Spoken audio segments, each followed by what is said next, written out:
only witness today is Mr. Sundar Pichai. Mr. Pichai is the Chief Executive Officer of Google. Chairman Goodlatte, Ranking Member Nadler, distinguished members of the committee, thank you for the opportunity to be here today. I have an iPhone, and if I move from here and go over there and sit with my Democrat friends, which will make them real nervous, does Google track my movement? Does Google, through this phone, know that I have moved here and moved over to the left? It's either yes or no.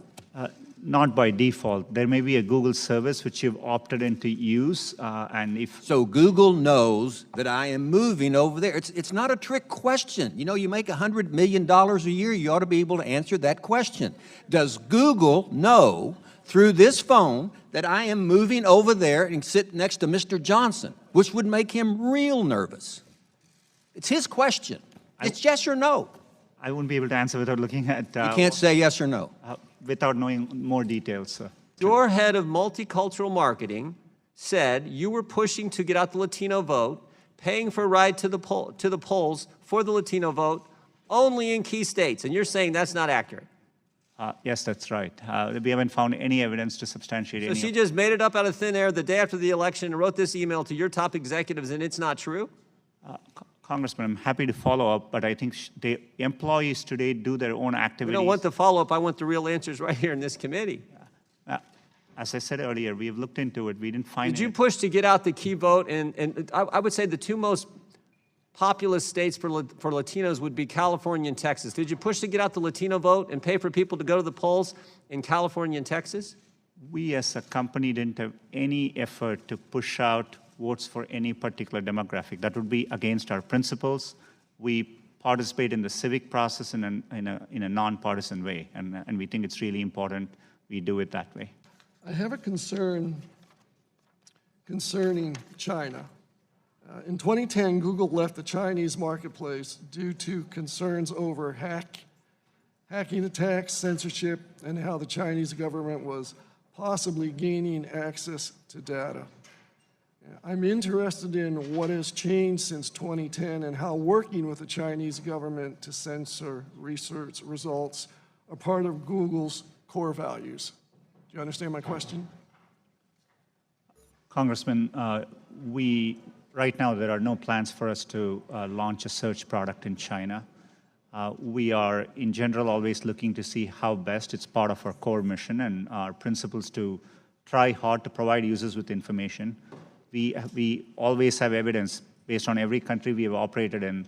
Us reaching out and giving users to more information has a very positive impact, and we feel that calling. But right now, there are no plans to launch in China. To the extent that we ever approach a decision like that, I will be fully transparent, including with policymakers here, and engage and consult widely. Did Google design a prototype for a search engine that could be used in China to censor content? Congressman, we have undertaken an internal effort.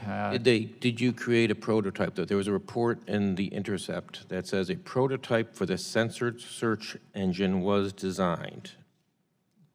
We have developed and explored what search could look like if it were to be launched in a country like China, and that's what we explored. And how many months was that project ongoing? We've had the project underway for a while, and there have been other projects which we have undertaken for a while, and we've never launched them too. So we are constantly exploring. How many people were working on it? The estimates, the number of engineers on the project have varied over time. At one point, we have had over 100 people working on it, it's my understanding. Who makes the judgment calls regarding content moderation at Google?